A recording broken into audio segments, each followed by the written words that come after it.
بسم اللہ الرحمن الرحیم۔ السلام علیکم ورحمۃ اللہ وبرکاتہ۔ کیا انبیاء کرام کے مال میں کوئی ان کا وارث ہوتا ہے؟ اس مسئلے میں شیعہ اور سنی کے درمیان ایک بہت بڑا اختلاف ہے، اور اہل سنت کا یہ نظریہ ہے کہ انبیاء کرام کے مال میں کوئی ان کا وارث نہیں ہوتا، جبکہ شیعوں کا موقف ہے اور ان کا یہ نظریہ ہے کہ انبیاء کرام کے مال میں بھی ان کا وارث ہوتا ہے۔ اور یہی مسئلہ آگے چل کر کے ایک بہت بڑا اختلاف بھی بنا کہ شیعوں کا دعویٰ ہے کہ جب حضرت فاطمہ زہرا رضی اللہ تعالیٰ عنہ نے حضرت ابوبکر صدیق رضی اللہ تعالیٰ عنہ سے باغ فدق طلب کیا اپنی میراث کے طور پہ، تو سیدنا صدیق اکبر رضی اللہ تعالیٰ عنہ نے انہیں نہیں دیا، دینے سے منع کر دیا۔ اس طرح شیعوں کا یہ دعویٰ ہے کہ حضرت ابوبکر صدیق نے حضرت فاطمہ زہرا رضی اللہ تعالیٰ عنہ کا حق تلف کر لیا، ان کی حق تلفی کی، جو ان کا حق تھا، ان کی میراث تھی، وہ ان کو نہیں دی۔ جبکہ اہل سنت کا یہ دعویٰ ہے کہ سیدنا صدیق اکبر رضی اللہ تعالیٰ عنہ نے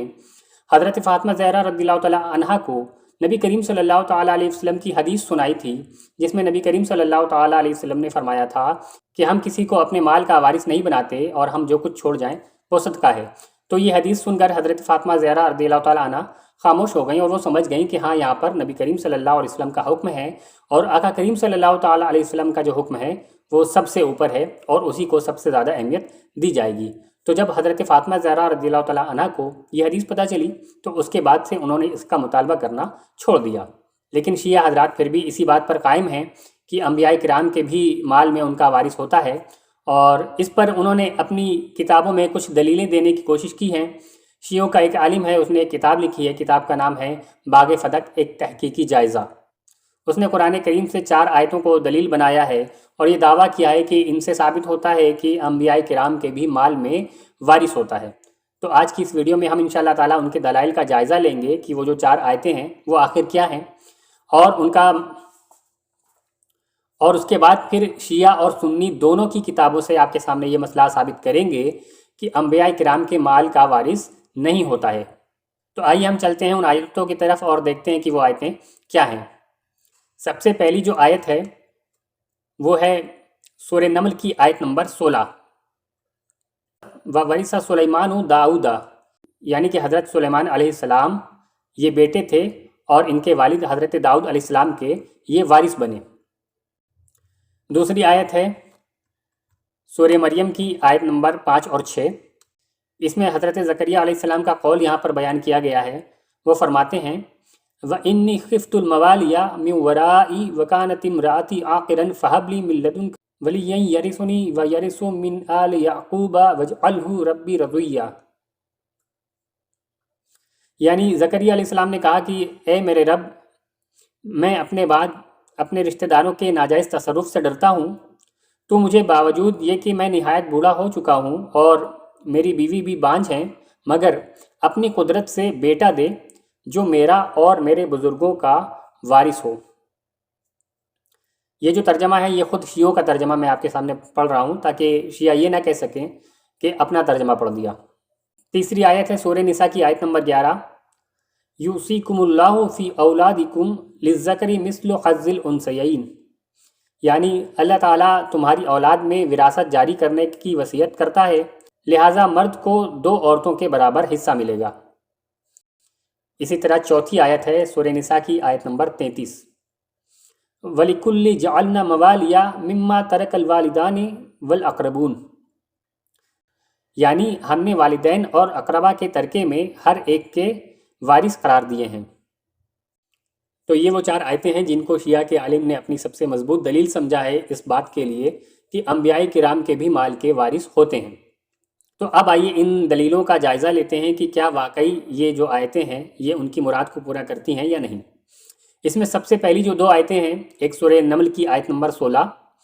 کہ حضرت سلیمان علیہ السلام جو تھے وہ اپنے والد حضرت داؤد علیہ السلام کے وارث بنے، اور اس کے بعد جو دوسری آیت ہے سورہ مریم کی آیت نمبر 5 اور 6، جہاں پر حضرت زکریا علیہ السلام کا ذکر ہے کہ وہ اللہ تعالیٰ سے اپنا ایک وارث طلب کر رہے تھے۔ تو آئیے ان دونوں آیتوں کی تفسیر ہم دیکھتے ہیں کہ یہاں پر کون سا وارث مراد ہے، اور تفسیر ہم خود شیعوں کی کتاب سے بھی دیکھیں گے، تاکہ وہ یہ نہ کہہ سکیں کہ اپنی کتاب سے تفسیر دکھا دیا۔ تو آئیے سب سے پہلے سورہ نمل کی جو آیت نمبر 16 ہے حضرت سلیمان علیہ السلام کے لیے، آئیے اس کی تفسیر شیعوں کی کتاب سے پیش کرتے ہیں۔ شیعوں کی مشہور تفسیر صافی میں اس آیت کے تحت امام جعفر صادق رضی اللہ تعالیٰ عنہ کا قول نقل کیا گیا ہے۔ وہ اس آیت میں فرماتے ہیں کہ اس سے مراد بادشاہت اور نبوت ہے۔ اسی طرح کی بات شیعوں کی اصول کافی میں بھی موجود ہے، اور شیعوں کی دوسری بڑی کتاب بہار الانوار میں بھی موجود ہے۔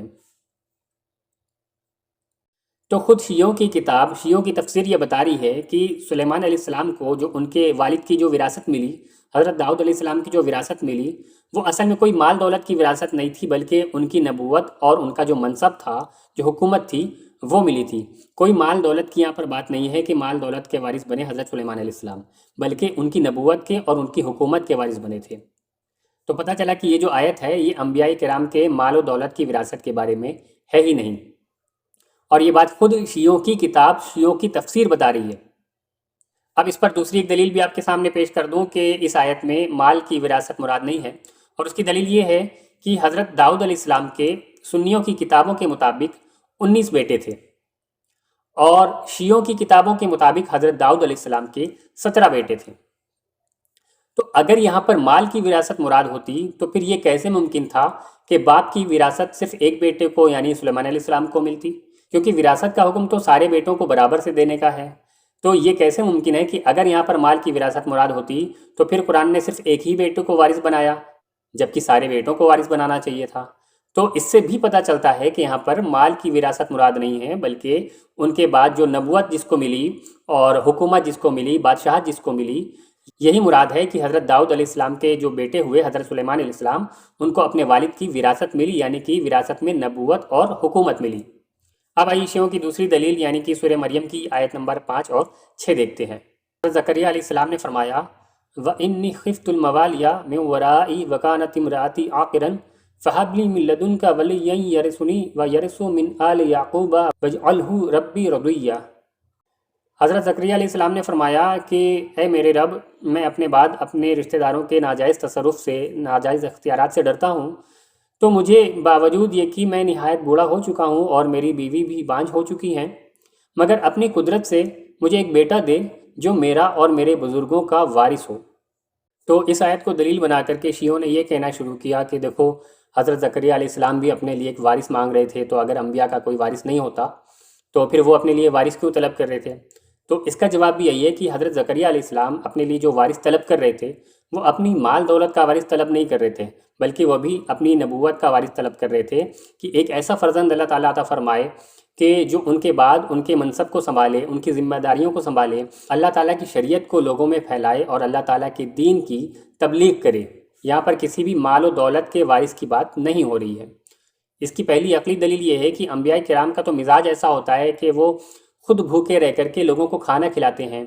پورا ہفتہ ہو جاتا، 40 دن گزر جاتے، ان کے گھروں میں چولہا نہیں جلتا، اور اس کے باوجود جو کچھ مال ان کے پاس آتا اسے اللہ تعالیٰ کی راہ میں صدقہ و خیرات کر دیا کرتے تھے۔ تو انبیاء کرام کا مزاج تو ایسا ہے کہ وہ اپنے پاس مال و دولت کو جمع ہی نہیں کرتے، بلکہ وہ سب کچھ اللہ کی راہ میں خرچ کر دیا کرتے ہیں۔ تو پھر اس مزاج کے ہونے کے باوجود یہ کیسے ممکن ہے کہ کوئی نبی اللہ تعالیٰ سے یہ دعا کرے کہ یا اللہ تعالیٰ مجھے ایک ایسا فرزند عطا فرما کہ جو میری اتنی ساری دولت کا وارث بن جائے؟ پھر اس کا دوسرا جواب یہ ہے کہ اس آیت سے پچھلی جو آیت ہے یعنی کہ آیت نمبر 5 اگر اس کو دیکھ لیا جائے تو مسئلہ اور زیادہ واضح ہو جاتا ہے۔ وہ یہ کہ حضرت زکریا علیہ السلام نے فرمایا کہ مجھے اپنے بعد اپنے رشتہ داروں کے معاملے میں ڈر ہے۔ تو سوال یہ ہے کہ آخر انہیں ڈر کس بات کا تھا؟ کیا اس بات کا ڈر تھا کہ ان کے جو رشتہ دار ہیں وہ اچھے اعمال والے نہیں ہیں، اور پھر جب حضرت زکریا علیہ السلام گزر جائیں گے تو پھر وہ ان کی مال دولت کا غلط استعمال کریں گے؟ کیا اس بات کا انہیں ڈر تھا؟ اگر واقعی یہی ڈر ہوتا تو پھر اس کا سیدھا سا علاج تھا کہ حضرت زکریا علیہ السلام اپنی ساری مال دولت کو اللہ تعالیٰ کی راہ میں صدقہ خیرات کر دیتے، خرچ کر دیتے، تو اس کے بعد رشتہ داروں کے لیے ایسا کچھ بچتا ہی نہیں کہ وہ اس کا ناجائز استعمال کریں۔ اور پھر دوسری بات یہ ہے کہ رشتہ داروں کا حق تو خود اللہ تعالیٰ کی طرف سے وراثت میں دیا گیا ہے، تو پھر جس حق کو اللہ تعالیٰ نے دینے کا فیصلہ کر ہی دیا ہو کہ مال میں اتنا اتنا حق فلاں فلاں رشتہ داروں کا ہوتا ہے، تو پھر زکریا علیہ السلام اس حق سے بھلا ڈر کیسے سکتے ہیں؟ یعنی کہ جو حکم شریعت کے مطابق ہو اس حکم سے زکریا علیہ السلام کو بھلا ڈر کیسا؟ یعنی کہ یہاں پر مال و دولت کا وارث ہونے والا جو معنی ہے وہ فٹ نہیں ہو رہا۔ لیکن اگر اس معنی کو اس طرح سے کیا جائے کہ حضرت زکریا علیہ السلام اللہ تعالیٰ سے ایک ایسا فرزند، ایک ایسا وارث طلب کر رہے تھے کہ جو ان کے بعد نبوت کے منصب کو سنبھالے اور شریعت کو لوگوں میں پھیلائے اور اللہ کے دین کی تبلیغ کرے، تو پھر یہ معنی پوری طرح سے فٹ ہو جاتا ہے۔ اور وہ ایسے کہ حضرت زکریا علیہ السلام کو اس بات کا ڈر تھا کہ ان کے گزر جانے کے بعد ان کے جو رشتہ دار ہیں وہ اللہ تعالیٰ کے دین کی تبلیغ میں کوتاہی کریں گے، شریعت کو پھیلانے میں کوتاہی کر سکتے ہیں، اس لیے وہ اللہ تعالیٰ سے ایک ایسا نیک فرزند مانگ رہے تھے کہ جو اللہ تعالیٰ کے دین کی تبلیغ کرے، اور یہی بات اس کی اگلی آیتوں سے ثابت ہوتی ہے۔ اللہ تعالیٰ نے سورہ مریم آیت نمبر 12 میں فرمایا، یا یحییٰ خذ الکتاب بقوہ، اے یحییٰ کتاب کو مضبوطی سے پکڑ لو۔ تو جان لیں کہ حضرت یحییٰ علیہ السلام یہ وہی نیک فرزند ہیں۔ حضرت زکریا علیہ السلام اللہ تعالیٰ سے دعا کر رہے تھے کہ اللہ مجھے ایک نیک فرزند عطا فرما دے، تو اللہ تعالیٰ نے یہی نیک فرزند یعنی کہ حضرت یحییٰ علیہ السلام انہیں عطا فرما دیے، اور پھر حضرت یحییٰ علیہ السلام کو اللہ تعالیٰ نے حکم دیا کہ اے یحییٰ کتاب کو مضبوطی سے پکڑ لو۔ تو اللہ تعالیٰ کے اس فرمان سے پتہ چلتا ہے کہ حضرت یحییٰ علیہ السلام کو جس مقصد کے لیے مانگا گیا تھا وہ مقصد تھا کتاب کی تبلیغ، اللہ تعالیٰ کی شریعت کی تبلیغ۔ اگر یہ مقصد نہ ہوتا بلکہ مال کی حفاظت کا مقصد ہوتا تو یہاں پر یہ حکم نہ ہوتا، بلکہ یہ حکم ہوتا کہ حضرت زکریا علیہ السلام کے مال کی حفاظت کرنا، لیکن یہاں پر حکم یہ ہے کہ کتاب کو مضبوطی سے پکڑ لو، یعنی کہ یہ جو وارث مانگا گیا تھا یہ کتاب کی تبلیغ کے لیے، شریعت کی تبلیغ کے لیے مانگا گیا تھا، نہ کہ کسی مال و دولت کی وراثت کے لیے۔ اب اس کے بعد کی جو 2 آیتیں ہیں، سورہ نساء کی آیت نمبر 11، اللہ تعالیٰ فرماتا ہے یوصیکم اللہ فی اولادکم للذکر مثل حظ الانثیین، ترجمہ اللہ تمہیں حکم دیتا ہے تمہاری اولاد کے بارے میں بیٹے کا حصہ 2 بیٹیوں کے برابر۔ اسی طرح سورہ نساء آیت نمبر 33 میں ہے وَلِكُلِّ جَعَلْنَا مَوْلِيًا مِمَّا تَرَكَ الْوَالِدَانِ وَالْأَقْرَبُونَ وَالَّذِينَ عَقَدَتْ أَيْمَانُكُمْ فَأْتُوهُمْ نَصِيبَهُمْ فَإِنَّ اللَّهَ كَانَ عَلَى كُلِّ شَيْءٍ شَهِيدًا، اور ہم نے سب کے لیے مال کے مستحق بنا دیے ہیں جو کچھ چھوڑ جائیں ماں باپ اور قرابت والے، اور وہ جن سے تمہارا حلف بندھ چکا انہیں ان کا حصہ دو، بے شک ہر چیز اللہ کے سامنے ہے۔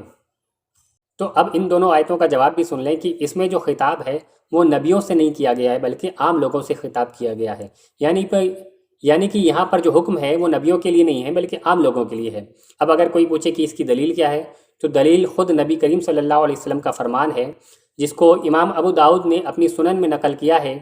حدیث نمبر 2977 پر نبی کریم صلی اللہ تعالیٰ علیہ وسلم نے فرمایا،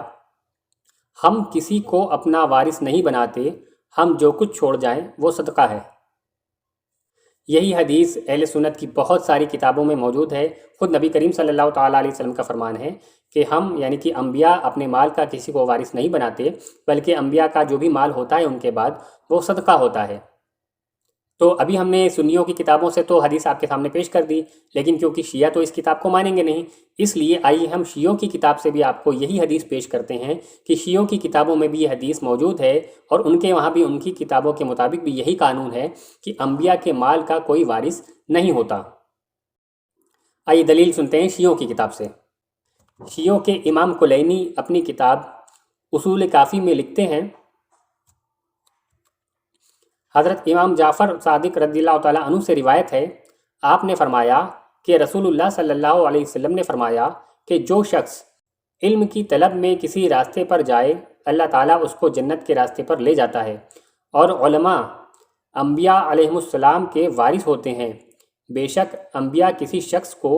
دینار و درہم کا وارث نہیں بناتے، لیکن وہ علم کا وارث بناتے ہیں، پس جس نے اس میں سے یعنی علم سے حصہ حاصل کیا اس نے بڑا حصہ حاصل کیا۔ تو یہ جو کتاب ہے اصول کافی، آپ کو بتا دوں کہ یہ شیعوں کے یہاں بہت بڑا درجہ رکھتی ہے۔ آئیے اسی کتاب سے ایک اور دلیل پیش کرتا ہوں۔ اصول کافی میں حضرت امام جعفر صادق رضی اللہ تعالیٰ عنہ نے فرمایا، بے شک علماء انبیاء کے وارث ہیں، اور اس لیے کہ انبیاء نے کسی کو درہم و دینار کا وارث نہیں بنایا، اور بے شک انبیاء نے شریعت کی باتوں کا وارث بنایا ہے، بس جس نے اس میں سے لیا اس نے بڑا نصیب حاصل کیا۔ شیعوں کی کتاب سے اسی بات کے لیے میں کچھ مزید حوالے آپ کے سامنے پیش کر رہا ہوں۔ البرہان فی تفسیر القرآن جلد نمبر 1 صفحہ نمبر 12، عوالی العالی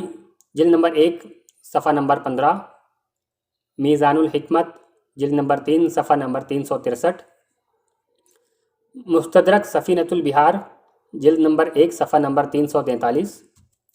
بحار الانوار جلد نمبر 1 صفحہ نمبر 164، الوجیز فی اصول العقائد جلد نمبر 1 صفحہ نمبر 63،